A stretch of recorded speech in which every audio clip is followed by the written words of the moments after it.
Have you ever wondered about the fascinating Australian pale yellow robin? In the next few seconds, you'll discover some amazing facts about this unique bird. Found in eastern Australia, this robin stands out with its pale yellow belly.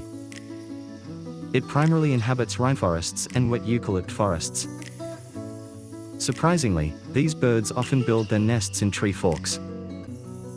Their diet mainly consists of insects and spiders.